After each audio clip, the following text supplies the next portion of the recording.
buat saudara semua. Nih. Siapa yang sholat duha 4 rakaat, akfika akhirahu.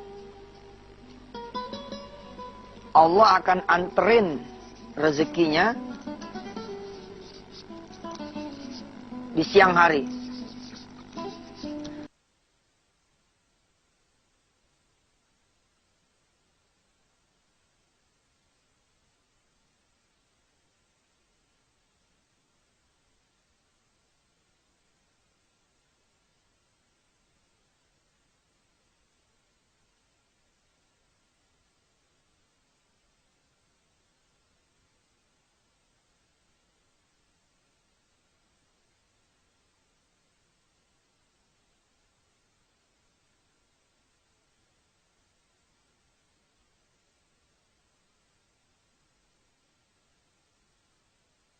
Jadi ente pada sholat duha itu 4 rakaat, nanti Allah antar rezekinya.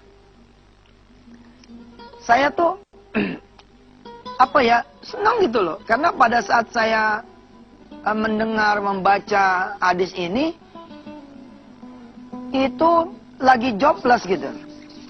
Jobless ya, lagi nggak punya kerjaan dan moneyless.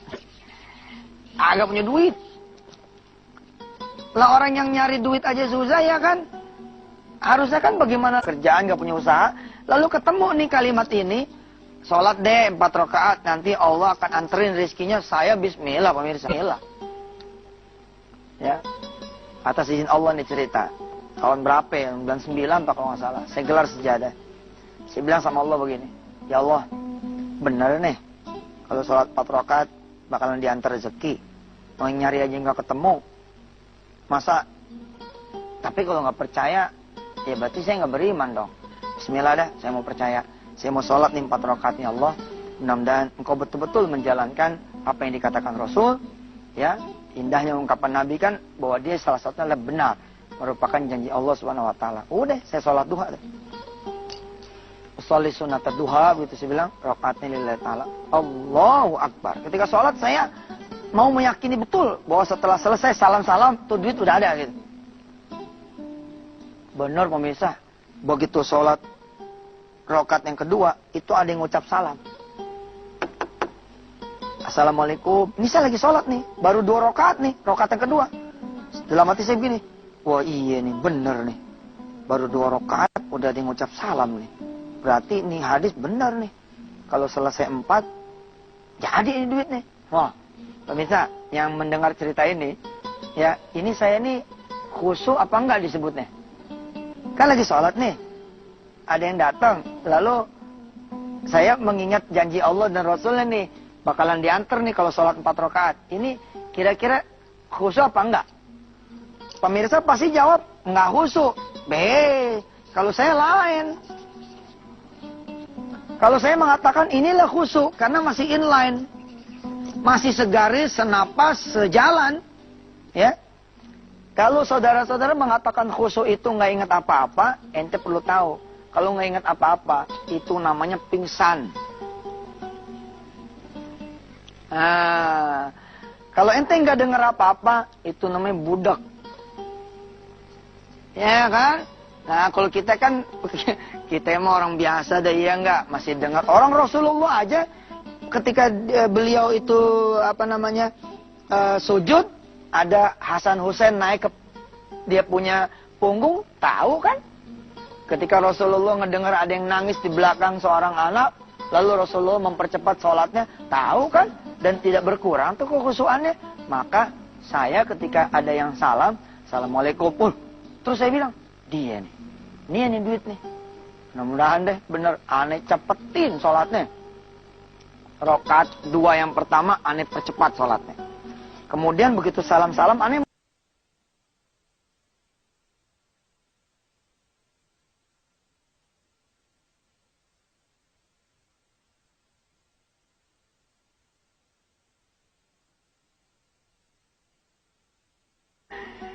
ya, waktu itu rumahnya Herman Salim di sini, rumah saya di sini.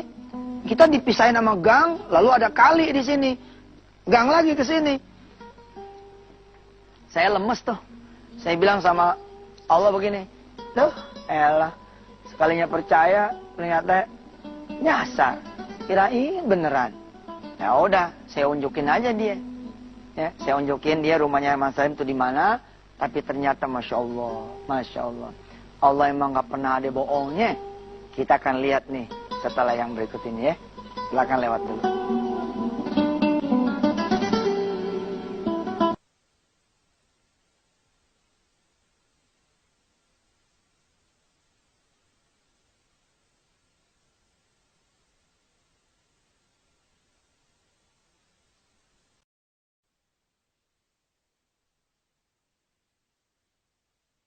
Dua kemarin, ya kan?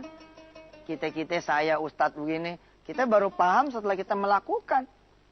Nah tadi di segmen awal saya cerita, saya sholat itu 4 rakaat dengan yakin bahwa Allah bakal ngasih saya punya rizki setelah selesai sholat duha. Kan doanya sholat duha seperti itu toh, ya. Inna duha duhauk wal baha bahauk wal jamal jamaluk wal quwwata quwwatuk wal qudratu qudratuk wal ismata ismatuk. Allahumma in kana rizki fis sama au di langit fa anzilhu turunin.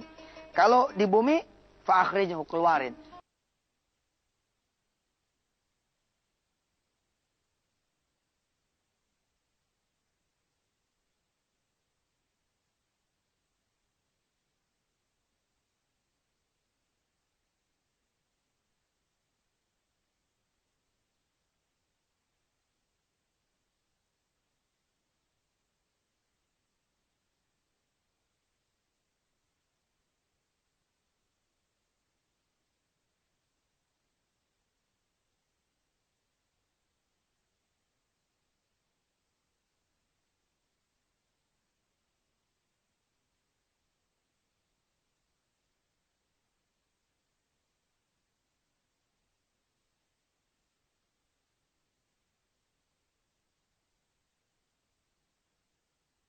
Kan zaman dulu mah, aneh berdiri di halte aja gak ada yang moto.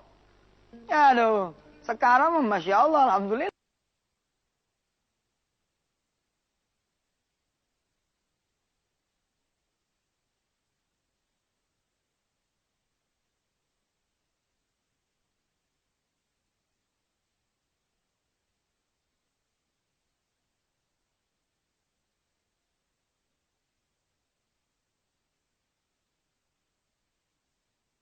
Allahumma malikal mulk, orang banyak berebutnya kan.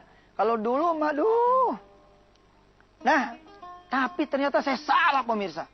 Ternyata orang ini adalah Allah yang membuat sasar. Kenapa dia nyasar? Yang semestinya jatuhnya langsung ke Herman Salim, tapi Allah balikin dulu ke saya. Allah bikin ke saya. Supaya apa? Supaya saya dapat rizki yang Allah akan bagi kepada Herman Salim. Hanya Allah yang bisa mengatur seperti ini. Rupanya orang ini mau beli rumah yang di sebelah rumah saya begini nih. Dia dengar informasi katanya kuncinya sama Herman Salim. Jadi dia pikir kalau namanya rumah sebelah ya kunci dititip sama Herman Salim berarti kan Herman Salim tuh yang rumah sebelah. Nah, dia datanglah ke sini. Ternyata salah, datangnya ke sini. Saya unjukin nih. Saya bilang sama dia sini. Rumah Herman Salim tuh. Tuh pojok tuh ngelewatin kali, ntar terus lagi ada tukang ojek, ada material tuh di situ rumah Herman Salim. Lalu orang ini kemudian berangkat ke situ. Ya, akhirnya saya genapin lagi 2 rakaat, saya sholat 6 rakaat. Allah bilang lewat Rasulnya, siapa yang sholat 6 rakaat, kufiya dzalikal yaum. Allah akan cukupin harinya, bukan cuman setengah hari, tapi Allah akan cukupin 1 hari penuh. Subhanallah pemirsa. Ya, ternyata rumah ini deal dibeli, oh tidak salah dulu 35 juta. Dari penjual dapat 5%, pembeli dapat 5%, Herman Salim dapat 3,5 juta. Karena telunjuknya telunjuk aneh, 3,5 juta ini dibagi 2, saya dapat 1.750.000 rupiah. Dahsyat ini. Kalau di Antep mantap ya. Dahsyat. 1.750. Nah, Herman Salim bilang, "Man, ini bagi 2 sama ente. Ente 17,5, ane 17,5." Lalu kemudian saya berdakwah nih ke teman-teman. Sini. Iya bang, apa? Lo sholat 4. Lu sholat duha 4 rakaat bakal dapat 1.050.000. Saya malah diketawain. Apa kata mereka semua? Ya abang sholat aja duha tiap hari. 30 hari 60 juta tuh. Gua kasih tahu lu ngeledek. Saya nggak mundur tuh. Bukan begini mundur. Enggak, saya maju. Ya udah, gua buktiin ya. Kalau gua sholat duha rajin, rezeki gua bakal berbeda. Apa kata teman-teman? Iya dah, gua tungguin lu kalau emang beda. Itulah kita. Bukan lu bener nggak? Terjadi nggak? Berubah nggak? Betulan nggak? Nah, hari ini kita belajar. Saudara tinggal rajinin aja sholat duhanya. Nanti di segmen 3 nih, ada VT cakep banget. Habis segmen 3 nih, entah segmen 3 ada VT cakep banget. Sekarang kita istirahat dulu, biarin yang mau lewat dulu. Silahkan.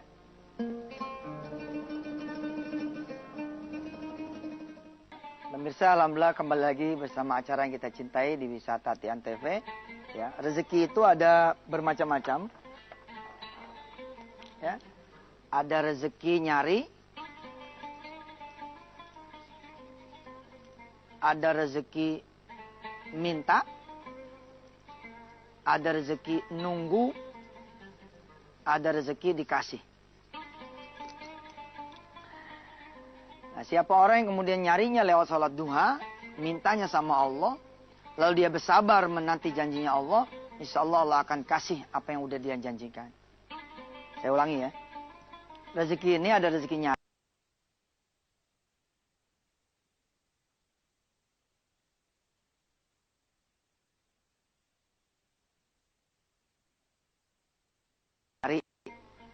Ya kan kita suka nyari tuh, tapi kan kita salah nyari nih. Nyari sama manusia dikencengin gitu. Tapi nyari ke atas, nyari ke Allah, kita enggak. Nah ini namanya kita bodoh. Nah, ada rezeki nyari, ada rezeki kita minta. Kalau kita minta sama manusia, kita jatuhlah jadi hina. Tapi begitu kita minta sama Allah, kita jadi mulia. Karena kita mintanya sama Allah. Ada rezeki nunggu, nyari di jalan Allah, minta sama Allah, lalu kita bersabar. Insya Allah kita akan diberi. Ini rahasianya. Bismillahirrahmanirrahim. Qul in kuntum tuhibbunallaha fattabi'uni yuhibbukumullah. Kata Rasulullah, kalau kalian mengaku cinta sama Allah, ikutin saya. Nanti Allah akan mencintai kamu. Kalau Allah sudah mencintai kita, tentu kan apa yang dikasih sama orang-orang biasa dan yang dikasih sama orang-orang yang dicintai tentu akan berbeda. Di hari Senin mendatang berarti ya, insya Allah kita akan membahas bagaimana ternyata sholat duha itu adalah hutang kita kepada Allah Subhanahu wa taala. Mari kita berdoa pemirsa. Mudah-mudahan kita istiqomah sholat duhanya. Ya, yang belum duha, yang sudah duha tambahin jumlah rakaatnya. Ya. Barin kalau kita cuman megang 2 rakaat, kita baru kayak megang kunci, belum masukin. Nah, kali 4 rakaat kita masukin tuh kunci. 6 rakaat ambil tuh rezeki. Mudah-mudahan deh sempetin lah 8 rakaat ya kan tiap pagi. Anggap aja kita kayak senam ya, apalagi kan saudara memang saat ini adalah susah-susahnya nyari kerjaan, nyari usaha, nyari rezeki kalau emang gak ditolong oleh Allah Subhanahu wa taala. Bismillahirrahmanirrahim. Allahumma shalli ala sayyidina Muhammad. Ya Allah, kami minta rezekimu ya Rabb. Tapi kami minta juga agar kami dekat denganmu. Kami minta rizkimu ya Allah, tapi kami minta jangan sampai kami jauh darimu. Kami minta rizki kepadamu ya Allah, lewat jalan-jalan yang kami pikirkan. Dan izinkan kami juga mencari rizki dengan jalan apa yang kau serukan pada kami. Bikin rizki kami halal, luas, barokah, manfaat ya Allah. Jangan sampai menjadi daging yang rusak. Jangan sampai menjadi anak yang bandel. Jangan sampai menjadi istri yang durhaka. Jangan sampai rizki kami menjauhkan kami denganmu ya Allah. Mendekatkan kami malah dengan nerakamu dan menutup pintu surgamu. Berikan kami rizki yang bisa menatakan ridhamu. Mudah-mudahan jalan nyari rizki la sholat duha adalah salah satu jalan mendatangkan ridhamu. Rabbana atina fid dunya hasanah wa fil akhirati hasanah wa qina adzabannar. Walhamdulillah rabbil alamin. Sampai ketemu pemirsa di hari Senin yang akan datang.